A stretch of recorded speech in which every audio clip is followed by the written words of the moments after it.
Boa noite, boa noite. A gente demorou um pouquinho para chegar aqui, o trânsito de São Paulo é meio imprevisível, né? Eu tô em São Paulo há pouco tempo, na verdade eu sempre morei no Rio e passei um tempo fora, me esqueci um pouquinho como é que é o nosso trânsito aqui, né? Bem brasileiro. Então foi o seguinte, a gente vai ter que passar bem rápido, porque tem vários slides e a gente está tentando diminuir um pouquinho, né? Encurtar um pouquinho as apresentações por causa do tempo. E eu queria contar a história toda do projeto, então eu tive que cortar algumas coisas e a gente vai tentar passar bem rápido, né? Bom, só voltando, não sei se dá para enxergar direitinho, não sei se tem como apagar um pouco a luz aqui de trás. Eu chamei a apresentação do carro à mobilidade, e eu vou contar um pouquinho dessa mudança, né, que vem acontecendo, da gente projetar interface dos automóveis e a gente projetar a mobilidade, na verdade, né? Então, bom, primeira parte é o carro como a gente conhecia ele no passado. O carro era assim, né? E a interface, como a gente interagia com a informação no carro, era bem simples, né? Então esse aqui não dá para ver muito direito, é um Chevrolet 1941. Depois tem esse aqui, que já é mais circular. Depois teve esse aqui, né, que já ficou um pouco mais na horizontal. Depois voltou para o circular. Na verdade, isso aqui é praticamente... Imagina você dirigindo e lendo isso, né? É impossível de ver a velocidade do carro. E esse aqui é pior ainda, né? E aí, né, foram tentando acertar. E aí o negócio foi descambando, né? Que a gente começou a ter tecnologia digital e, na verdade, o carro e a indústria automobilística não estavam preparados para isso. Então, é muito interessante a gente entender essa mudança de paradigma, né? De você perceber a informação do carro como uma coisa estática e você perceber a informação como uma coisa dinâmica, né? E isso é uma mudança muito grande e a indústria não estava preparada para isso. E toda a tecnologia que vinha junto com isso. Então, o carro se tornou isso. Eu coloquei essa imagem primeiro, que eu acho que é bem interessante para a gente dar uma olhada e comparar com a quantidade de informação que a gente tinha antes e a quantidade de informação que a gente tem agora, né? A gente tem navegação, tem entretenimento, tem a própria informação de velocidade, né, distância, informações sobre o veículo. Então, eu vou contar um pouquinho para vocês da história desse projeto, que é o que a gente estava comentando, que é o My Ford Touch. E, na verdade, eu não sei, alguém tem Ford Edge? Alguém tem um Ford Edge aqui? Fusion? Não. Tá. Ainda não, né? Porque, na verdade, essa interface que vocês viram antes, que é o My Ford Touch, que é esse sistema, está agora no Ford Edge, no Fusion, e, na verdade, vai cascatear para todos os modelos da Ford, né? Então, vou contar um pouquinho da história desse projeto. Começou em 2006. Pode. Começou em 2006 com esse projeto que foi chamado de Ford Hall. Isso foi lá na IDO, né, em Chicago. E o que a Ford queria, na verdade, era fazer essa mudança de paradigma, que eles tinham percebido que já estava acontecendo, né, do carro como um objeto mecânico para o carro como um objeto de tecnologia e de informação. E eles mais ou menos imaginaram que isso se chamava Signature Human Machine Interaction. Até você tirar isso e realmente projetar alguma coisa para a Ford é bem mais complicado, né? Então montou-se um time, no caso, bem estilo IDO, né? Bem multidisciplinar, que tinha engenheiro mecânico, tinha engenheiro elétrico, tinha HF Specialist, que na verdade é o profissional de Human Factors, né? Que está o mais próximo, vamos dizer assim, de usabilidade, né? Nos Estados Unidos. Tinha Interaction Designers, Industrial Designers e tudo mais. Então estava todo mundo trabalhando junto durante 3 meses, na mesma sala de projeto, para tentar fazer alguma coisa do Signature Human Machine Interaction para Ford. Então eu vou pular um pouquinho. Esse projeto, isso foi, na verdade, o que a gente entregou nesse primeiro projeto para a Ford. Isso partiu de uma análise, quem conhece o trabalho da IDEO sabe que é focada no usuário, então é de procurar usuários extremos. Então, na verdade, como esse sistema não existia, a gente procurou policiais ou bombeiros, por exemplo, que usam interfaces complexas dentro do automóvel. porque a gente não tinha nem referência para isso. Inclusive, a gente foi até andar de helicóptero para ver como era o controle daquela interface complexa e para tentar traduzir aquilo para a indústria automobilística. E esse projeto, assim, os objetivos, né, vamos dizer assim, originais, eram criar um conjunto coerente de experiências dentro do carro, identificar elementos de design e comunicar a desejabilidade com protótipos. Protótipo nessa indústria é muito importante, porque eles falam em protótipo. Se você vê um protótipo de um carro, por exemplo, é tudo feito, né, é mecanicamente feito. Então isso tinha que estar lá para poder comunicar essa experiência que a gente estava criando. Então, esse projeto tinha 5 elementos da assinatura, né? Que era botei em inglês porque é difícil traduzir isso, que é o Media Hub, que é o centro de mídia do carro, a marcha, né? Um conteúdo avançado, vamos dizer assim, né? de entretenimento, navegação e tudo mais, o controle, né? Para a entrada do carro, e o volante, que é onde você tem vários controles. Então, esse foi o que a gente... Pode deixar apagado mesmo. Então, esse foi um exemplo, né, de caso que a gente fala de enhanced content, nesse caso, o conteúdo avançado, que é você usar, por exemplo, já pensando naquela época, né, como integrar a mídia social, por exemplo. Então, você estava dirigindo, tinha né, e de uma maneira bem ingênua, vamos dizer assim, né, que isso tudo estava bem no começo. Então, pensando, né, se você tem um amigo que está dirigindo e ele está indo para o mesmo destino que você está indo, como é que vocês vão, de repente, se ver no GPS do carro, né? E os controles do volante. Então, isso é para eu poder contar a segunda parte do projeto, que eu acho que é a mais interessante. Então, o que a gente chamou de Ford How, que foi esse primeiro, era para identificar quais eram as coisas certas para se fazer. E esse segundo projeto que eu vou contar agora, que se chama Ford 5, que era para pegar essas 5 coisas que a gente identificou e fazê-las bem feitas. Então, vamos lá. Então, já logo depois do HAL, começou o Ford no mesmo ano, no finalzinho do mesmo ano, né? E aí estavam os desafios, que era identificar quais eram esses controles, né, no volante, desenvolver isso, e identificar como é que é o controle no painel central do veículo. E aí, para isso, a primeira coisa que a gente fez, a gente convidou as pessoas a dar um tour do carro delas. Porque dessa forma, a gente acreditava que a gente ia identificar o que é importante, né, hoje em dia, né, na tecnologia da época, para aquela pessoa. Depois a gente pegou essa informação e chamou as pessoas para dentro do escritório da IDEO lá, com uma carcaça de um carro, e fez esses protótipos com imã, em que a gente tinha as informações do veículo, né, a velocidade, a informação do GPS, a informação de entretenimento, e criou numa forma em que você podia facilmente modificar a posição dele. E nisso a gente chamou diversas pessoas, acho que foram umas 20 ou 30 pessoas, só para ir modificando essa interface, né, criando a interface deles. É um exercício de cocriação, né? Então, mais um pouquinho. E aí a gente foi capturando o que cada pessoa estava criando para elas, né? E aí, não surpreendentemente, eu acredito, eles colocaram os controles na posição bem tradicional, o que, na verdade, se você for parar para pensar realmente dentro de um veículo, é complicado, você não tem como realmente... existe, assim, se você quiser mudar, você tem que fazer um trabalho realmente muito cuidadoso para isso, porque existe uma expectativa muito grande de que a velocidade vai ser indicada de uma certa forma, numa certa posição do veículo. E a gente estava testando um conceito que a gente estava diferente na época, que era tentar... Todo mundo tem a tela horizontal. Vamos colocar a tela vertical e ver qual o tipo de conceito de interface que a gente consegue chegar com isso. E foi bem equilibrado, na verdade. E aí, seguindo, né, com os exercícios, extraindo, né, ao mesmo tempo, isso é uma coisa interessante que vale falar do processo da IDEO, que é fazer exercícios muito rápidos. Então, a gente fazia, toda vez que a gente fazia o exercício com as pessoas, a gente chegava e extraía quais eram os insights principais daquilo e já colocava no post-it para poder não esquecer depois. E isso tudo, né, com um ritmo bem rápido. E isso é muito interessante, não dá para ver muito bem, mas é o seguinte...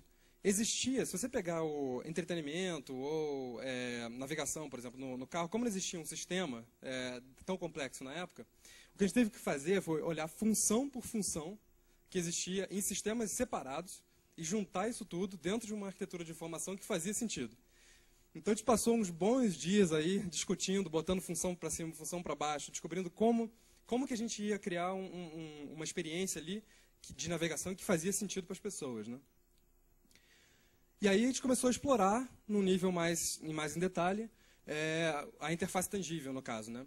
Então, eu vou falar um pouquinho mais para frente, mas a gente tinha dois conceitos diferentes de interface tangível. Na verdade, essa integração, na verdade, entre o hardware e o software era um dos pontos fundamentais e bem difíceis, bem complicados desse tipo de projeto.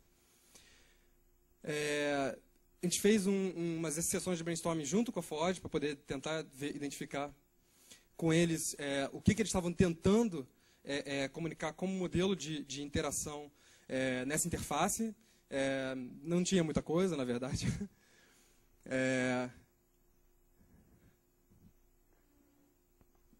E aí, aquilo que eu estava falando, né? A gente começou a fazer de maneira bem simples, né?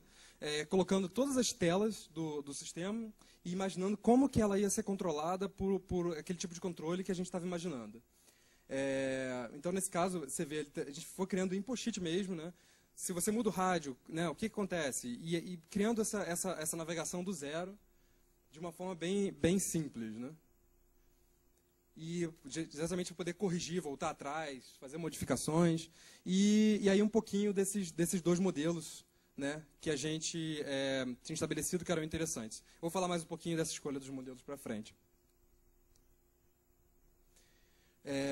Já falando ainda falando sobre exploração da interação, no caso, para tornar, na verdade, quando a gente fazia aqueles protótipos com espuma e usando papel, aquilo nunca vai te dar a mesma experiência do que realmente fazer um protótipo daquilo, né, e ver aquilo funcionando.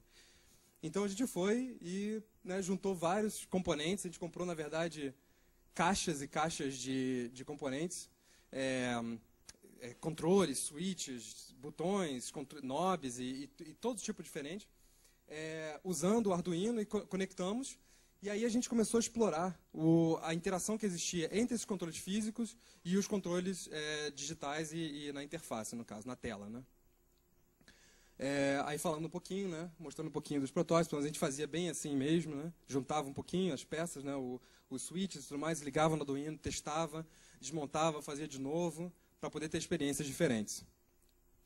E aí, está aí uma das direções. Então, como a gente não tinha muito tempo, na verdade esse projeto inteiro, vocês vão ver o resultado do protótipo no final, levou 3 meses, menos de 3 meses na verdade, a gente tinha que caminhar muito rápido. Então, ao invés de escolher uma direção só para seguir, a gente resolveu escolher 2 direções que eram diametralmente opostas. Uma que era para o que a gente chamava de Power User, que tinha um pouco mais desse controle, essa aqui. Uma que a gente tinha um pouco mais de controle, você tinha acesso direto às funções, e uma em que você precisava navegar mais pela interface para poder chegar em determinadas opções. Então, mostrando um pouquinho dessas 2 opções, vai ter mais detalhe na frente. E aí, falando dessa polarização, na verdade, que a gente tentou estabelecer, né? E, deixa eu passar.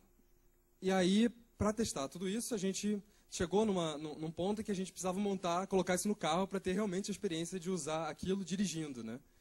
Então, a gente pegou a carcaça do carro que a gente tinha, colocou as telas por dentro, conectou os switches, os botões, tudo que a gente acreditava que fazia sentido para aquele caminho de interface, e fez as 2, na verdade. Então, o que a gente fazia era simplesmente trocar o volante. Então, você tirava o volante, conectava outro volante, e usava e testava com aquele tipo de controle. Na verdade, o conteúdo era o mesmo, né? Era só uma maneira diferente de se navegar aquele conteúdo. A gente precisava criar interfaces convincentes, né? Se a gente estava realmente tentando chegar naquele nível. E aí, muitas vezes, para você criar interfaces convincentes, é mais fácil você pegar uma peça existente. A gente usou esses controles aí de videogame que a gente comprou lá numa loja de brinquedos. Às vezes é mais fácil você usar um controle desse do que comprar até um componente, porque eles compram em quantidade, então é muito mais barato. E é super fácil de usar também. E aí mais um pouquinho da construção, né, do volante, de uma das opções do volante. E eu vou falar um pouquinho de evolução. Então a gente começou, né, como eu estava falando, começou com post-it bem simples, né, testando ali como é que a gente ia navegar, por exemplo, se a gente ia usar um scroll, se a gente usar um five-way, né, para cima e para baixo. Olhando como é que aquilo, né, se encaixava na estrutura do volante. construindo o volante em CAD, porque ele tinha que ser construído, na verdade, né, como um componente mecânico, encaixando as peças dentro, né, tem a tampinha ali para fechar, e pronto, volante. E a gente fez isso para os 2 modelos, né? Contar mais um pouquinho também do processo. A gente ficou, esses 3 meses, na verdade, estava falando, era na mesma sala, só tinha uma mulher no projeto, né? E aí 6, 7 homens na mesma sala durante 3 meses. A gente estava escutando música lá e colocou as interfaces na parede, era muito mais fácil, porque a gente todo dia fazia rodadas de melhoria, né? Um pouquinho da navegação, construindo, né? No computador. E isso é interessante. A gente chegou um momento em que a gente chegou a pensar em usar a própria peça do carro, né? Só que era muito mais complicado para você conectar. E aí a gente percebeu que, na verdade, era tão simples quanto a gente, de repente, pegar um PlayStation, né? Esse é um PlayStation 2. O controle dele que a gente fez foi pegar a coluna de direção, conectar direto nele. E disso a gente conectava no próprio PlayStation e conseguia jogar o jogo de corrida, né? Então a gente estava ali, podia ter, inclusive, a experiência de estar dirigindo o carro. Isso foi uma maneira, isso é muito interessante mencionar também. Se a gente fosse fazer isso dentro da Ford, isso ia levar 1 ano. Porque eles iam testar nos simuladores de alta resolução, ia ter que pedir para alguém, né? E a gente não tinha esse tempo. Então a gente tinha que prototipar isso. Então foi a maneira mais rápida e mais simples de fazer isso, né? E com isso a gente pôde chamar usuários para ter feedback. E a gente chamou em torno de 8 pessoas, no caso, né, de idades variadas, homens e mulheres. E a gente montou, inclusive até, a gente não tinha nenhum sistema no escritório para fazer esse tipo de teste, né? Então a gente colocou umas câmeras, passou o fio pelo escritório mesmo para outra sala, então a gente assistia de outra sala. E assistia, inclusive, o que estava nessas televisões aí, gravando tanto o que a pessoa estava fazendo, quanto as expressões e o que ela estava controlando, né? E aí, só um resumo assim, do que a gente descobriu, né, fazendo esse teste, que foi fundamental. A gente tinha uma discussão muito grande se a gente deveria fazer dessa forma, com esse nível, com essa resolução, e por causa do tempo, e eu acho que foi fundamental para esse projeto, né? Por causa do nível de complexidade que se tem nessa interface. Então, a gente descobriu, por exemplo, que navegação de lista, né, é uma coisa óbvia, mas eu acho que é interessante a gente ver isso no contexto do veículo, é muito difícil. Imagina que ali você não está navegando mais 3 opções do farol, você está navegando 50 contatos numa agenda de telefone, por exemplo. O que é possível nesse carro. A quantidade de informação, obviamente, legibilidade, a gente teve bastante feedback, foi muito importante isso, que a gente fez grandes mudanças. O papel das animações como uma forma de explicar o que estava acontecendo. E a navegação pelos menus. Então a gente foi para uma segunda rodada, agora uma rodada interna de testes, né, dentro do escritório, chamando pessoas da própria IDEO lá, para dar feedback. E a gente apresentou isso para a Ford. Então, o que você podia fazer nisso, você podia simplesmente sentar e dirigir esse carro. E você podia navegar por todas as opções do menu, você podia tocar música, você podia navegar para algum lugar, você podia acessar as funções de informação do veículo, por exemplo, tudo isso. Então, isso foi o que a gente entregou para a Ford. Eu vou mostrar um videozinho de como a Ford, né, isso foi em 2006, 2007, isso foi lançado no ano passado, em outubro do ano passado, e aí teve uma campanha da Ford para esse lançamento. A gente tem som aqui? Tem, né?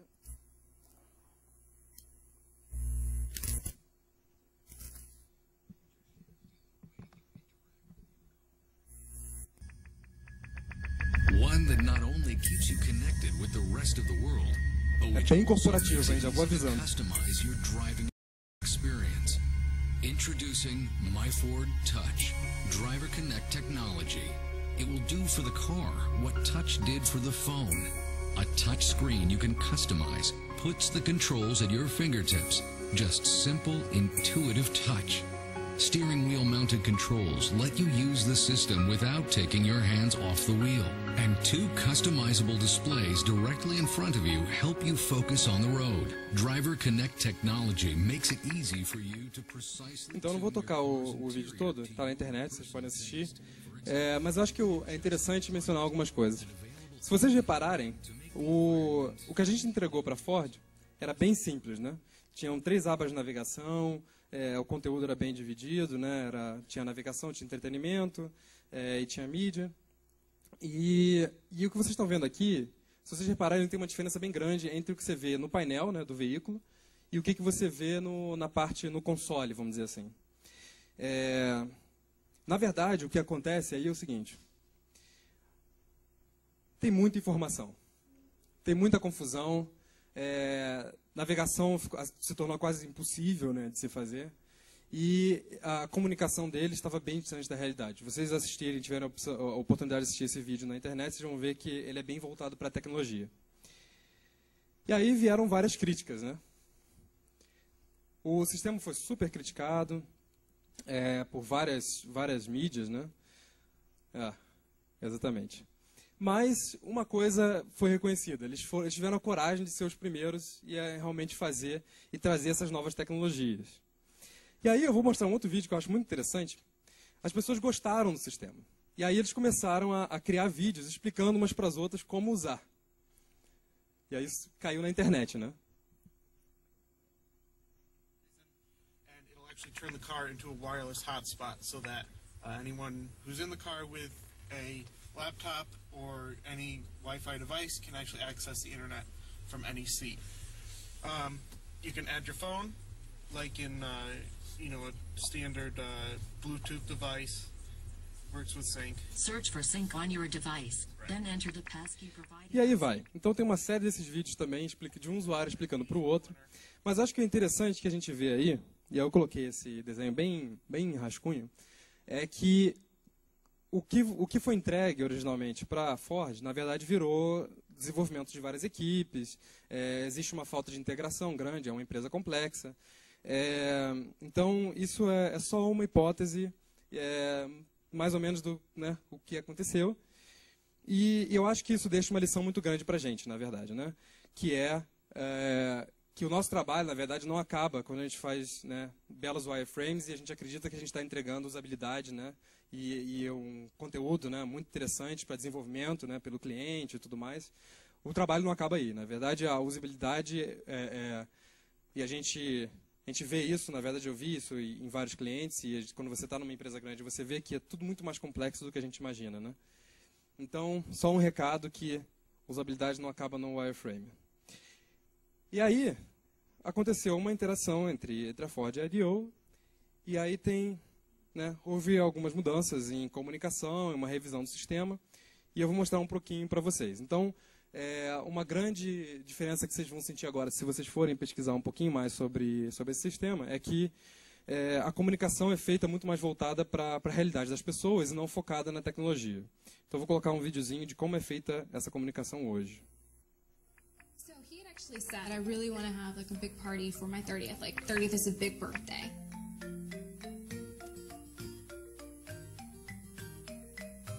So the party was in December, and I started planning the party in August. So it was kind of hard because it was also a balance, because I was trying to plan this for him, but I didn't want him to know. Sync really did help me plan my husband's 30th birthday party. Sync is easier. I mean, it's easier, it was more efficient, and more convenient. Please say a command. Call Mandy. The small group of girlfriends were helping me actually with location and helping plan out the menu. They knew I had sync, and they knew that it would come through the car. So I had different code words for different people. Like, say, Lindsay. E vieram as grandes e esperadas mudanças no sistema, que eu vou mostrar um pouquinho também aqui.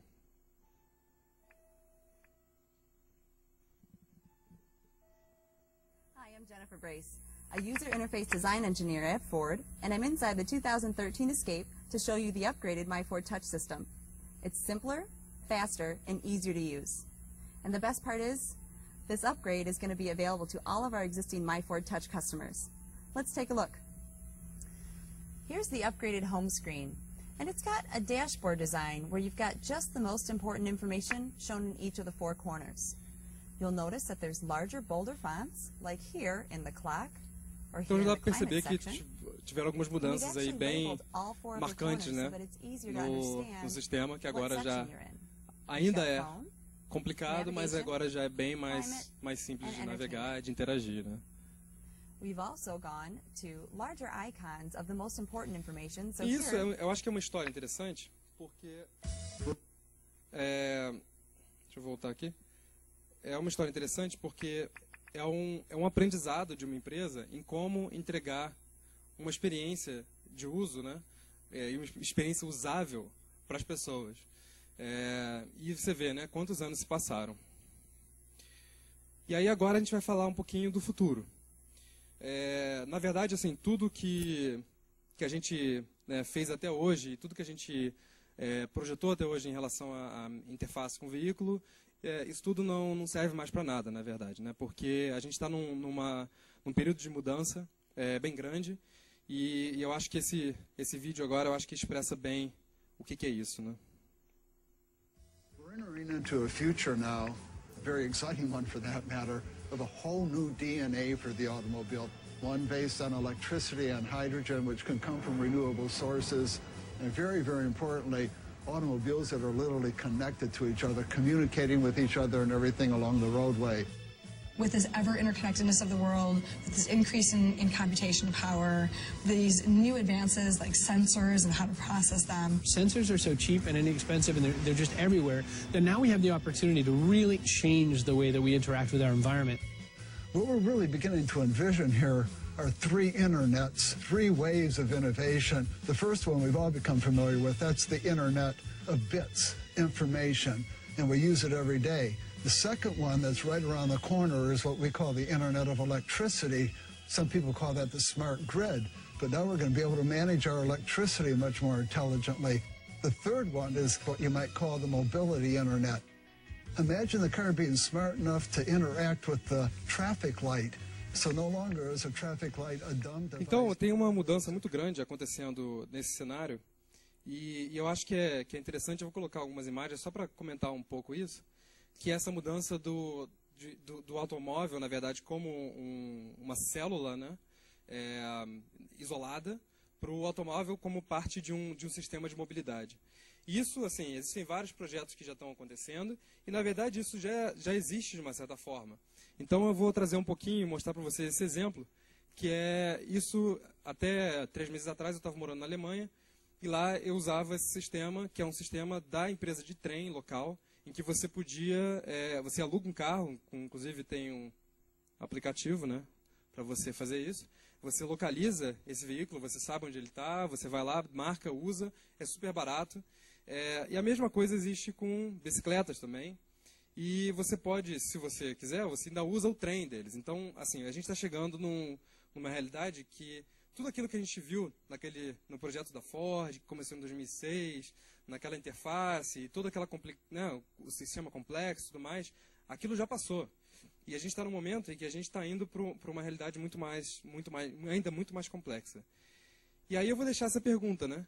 Que eu acho que quando a gente está olhando para a tela de um computador e projetando a interface de um site ou de um aplicativo celular, na verdade a usabilidade não para aí, né?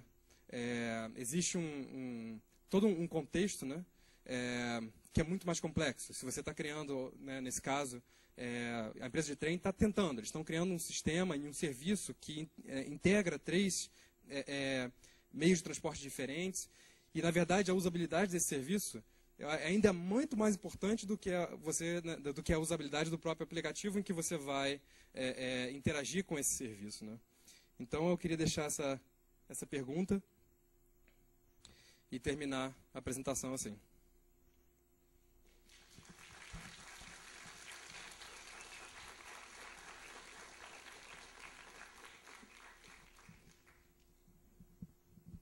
Parece que agora tem um tempinho, né, de perguntas.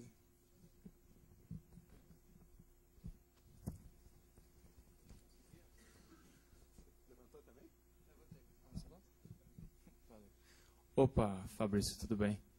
Parabéns pela apresentação, bem legal. E eu estava pensando nesse case que você falou da Ford aí.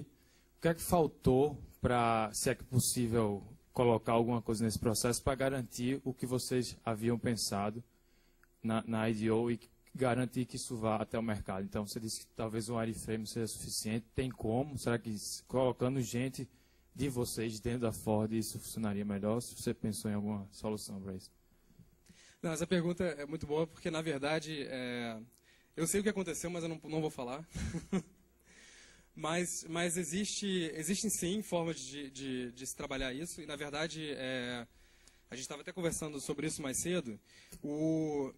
Uma parte, quando a gente pensa do momento em que você tem um conceito e que você determina que né, aquilo tem que ser navegado de uma certa forma e você vai criar uma certa experiência, até aquilo chegar no mercado, tem um espaço bem grande, né?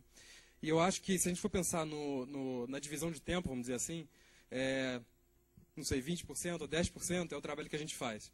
O resto, por incrível que pareça, são todos os processos que você passa para fazer aquilo acontecer.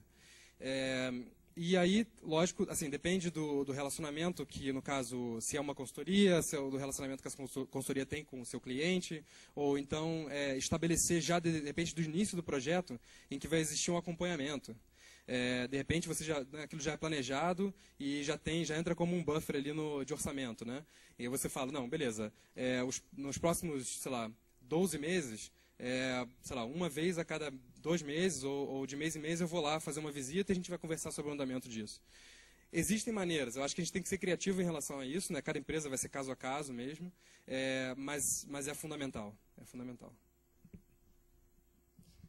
Oi, Fabrício, eu queria fazer uma pergunta, na verdade, é mais reforçar a ideia que o Emerson falou no início. Pensando na questão da usabilidade, como é que vocês resolveram... porque quando você está dirigindo, né, você não pode ficar toda hora olhando o painel, né? Então, como é que vocês resolveram isso no projeto? Tem alguns controles que vocês preferiram manter botões físicos, né, de repente ações mais específicas? E você também falou sobre a navegação em lista, né? Se você puder detalhar um pouquinho, como é que vocês também resolveram isso no projeto, ia ser bacana. Tá. De repente eu posso voltar até a imagem do protótipo. Acho que é interessante para a gente comentar sobre uma imagem, né?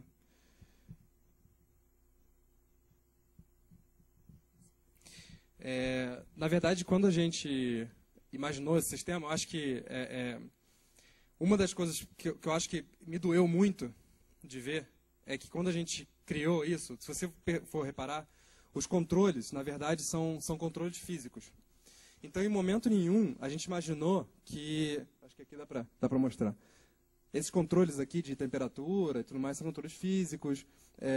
A ideia desses controles é te dar feedback tangível, no caso, né? Tátil. E isso, se você olhar para como isso chegou no final, na verdade, o que a Ford fez, ela transformou todo aquele painel num painel capacitivo, né? Capacitive.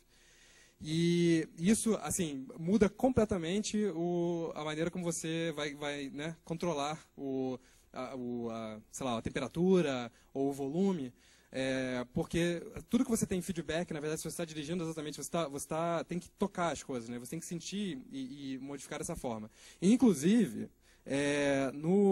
na tela, no touchscreen, aqui desse lado, a navegação era bem simples, né? De 3 níveis, em que você tinha o telefone, a navegação e a mídia, e aqui embaixo estavam os controles de cada seção. Isso foi pensado exatamente para você, se você está dirigindo, você coloca a tua mão ali em cima e você consegue navegar pelas opções que estão no carro, no caso, né? Desculpa, qual foi a outra pergunta? Isso, de listas. Bom, duas coisas que a gente fez, que eu acho que foram fundamentais. Uma delas foi assim, reforçar para a Ford que a lista não deveria fazer loop, né, que ela não deveria, quando chegar no final, voltar para o início, porque senão você perde completamente a referência de navegação. E a outra, toda vez que tinha uma lista grande, a gente passava, por exemplo, como um iPod antigo, né? Você podia passar, se você passasse rápido, você via só as letras. Então, se você estava navegando, por exemplo, o nome das pessoas, você tem uma lista muito grande, você vê M, N, O. Isso é uma coisa que a gente fez para te dar uma referência visual. Assim, acima disso está o controle de voz. Na verdade, que foi uma coisa que veio, assim, como... Foi um pioneirismo, na verdade, em relação a isso. No início, o sistema não funcionava bem, agora já funciona bem melhor. Você pode ver que agora existe o Siri, né, da Apple, que já funciona, já está em outro nível, mas é uma coisa que é possível dentro do veículo.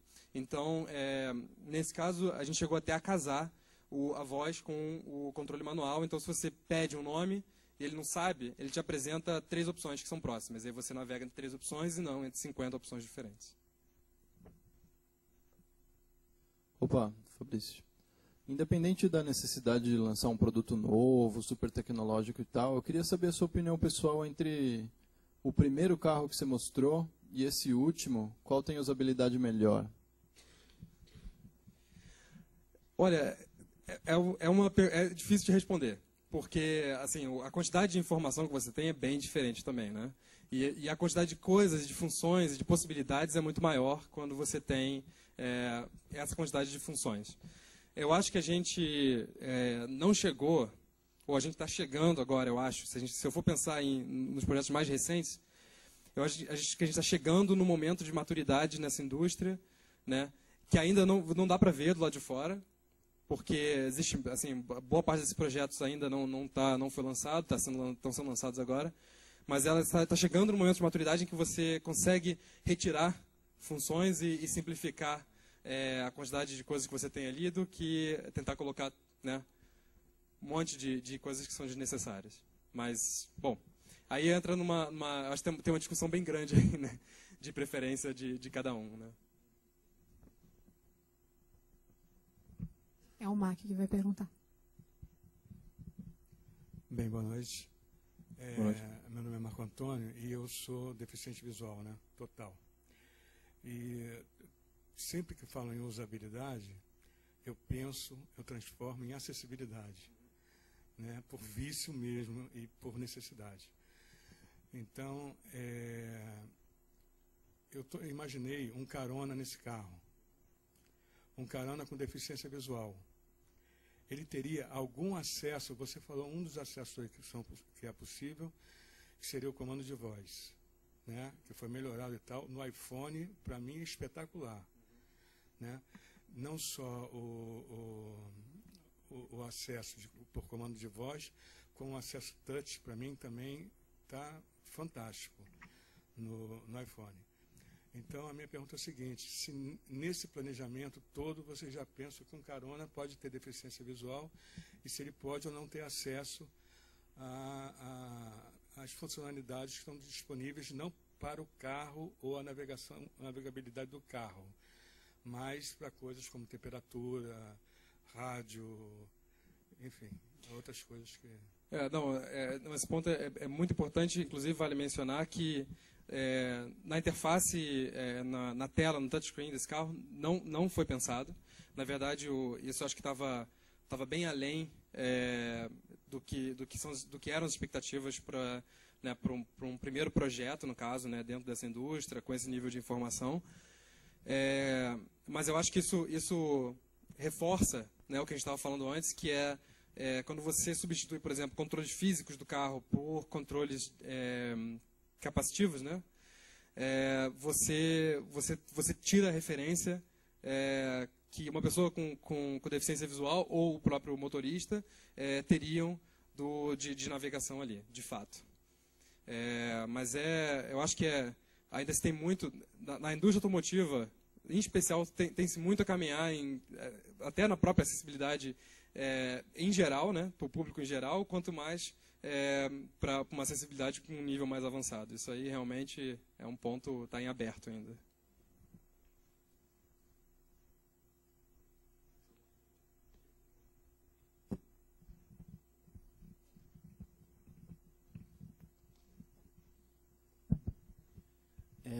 É futurologia mesmo?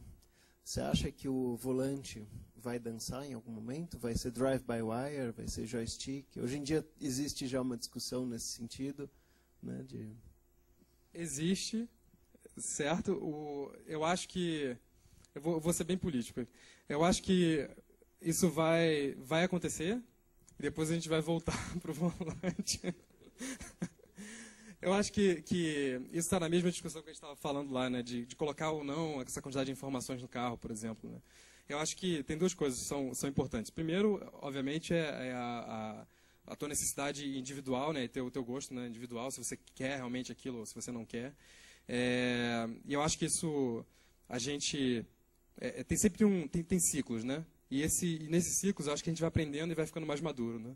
Então, eu acho que a gente tá num desses ciclos, a gente não sabe muito bem para onde as coisas estão indo. E eu acho que, para complicar ainda mais, tem toda a questão de olhar o veículo não exatamente como um objeto isolado, mas como parte de um sistema maior. E aí tem um monte, obviamente, de conceitos em que você vai para a estrada e o veículo dirige sozinho. Mas aí, né, se você for virar a moeda, e você realmente quer que o veículo vá sozinho? Será que você não quer dirigir você mesmo? Será que o bom não é ter opção, de repente? Mas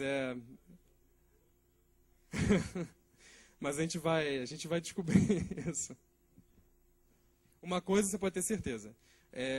Cada vez mais o veículo vai estar integrado com o ambiente. Isso é fato, isso já está vindo e vai vir cada vez mais intensamente. Oi. Eu queria entender um pouco mais do perfil dos profissionais que fizeram parte desse projeto. Se foram só interaction designers ou engenheiros. Quem ficou ali naquela salinha dia a dia com vocês? Eu não sei se você conhece a IDEO, você conhece o trabalho da IDEO? Conheço. O IDEO é famosa por ter equipes multidisciplinares, que eles chamam, né? Que é misturar o perfil de pessoas, né, que estavam no projeto. E aqui dá esse time, na verdade, que está aqui, todas essas pessoas estavam no projeto do primeiro momento até o final, que é, inclusive, a maneira da IDEO de trabalhar. Então, a primeira pessoa, não dá para ler muito bem daí, mas aí eu vou ler aqui. Lá no canto superior esquerdo está o líder do projeto. Na verdade, ele é designer industrial, super experiente, e estava tocando o relacionamento com a Ford. O segundo é um engenheiro mecânico, também muito bom, trabalhou com a gente em todo momento. Inclusive, tudo que a gente prototipava junto. Então, a gente tinha reuniões, a gente estava no mesmo espaço físico, né? Era uma sala mais ou menos do tamanho da mesa até aqui. E tinham os designers industriais e os designers de produto, designers de interação, e os engenheiros e tudo mais, e a gente sempre trocava informação. Então, se eu estava fazendo um protótipo, se eu estava testando alguma coisa que envolvia uma mecânica do volante e mudava alguma coisa na tela, porque eu achava que aquilo ia criar uma experiência melhor. Aí eu chamava eles e falava, olha só, a gente está pensando nisso, o que vocês acham? Não, a gente pode fazer o controle dessa maneira e tudo mais. Então, existia esse diálogo constante, né, que é um vai e volta, na verdade, que não é a maneira mais eficiente de trabalhar, mas eu acho que ainda é a melhor maneira para se chegar no melhor resultado. O terceiro é um designer industrial, o quarto sou eu, estava bem mais novo aí nessa foto. O quinto é um desenvolvedor de software, que na verdade ele é designer de interação, mas é desenvolvedor de software também, fera, está trabalhando na Apple hoje. Lá embaixo tem a única mulher do projeto, que era a Jean, que era a profissional vamos dizer, de usabilidade, pesquisa com o usuário. Estava com a gente o tempo inteiro também. Então, toda vez que a gente tinha uma questão, a gente pensava alguma coisa, a gente chamava, Jean, o que você acha disso? Como é que a gente vai testar isso com as pessoas? O outro é o Jerry, design industrial, o Dário, design de interação, e um engenheiro elétrico que estava com a gente também o tempo todo. Legal, obrigada.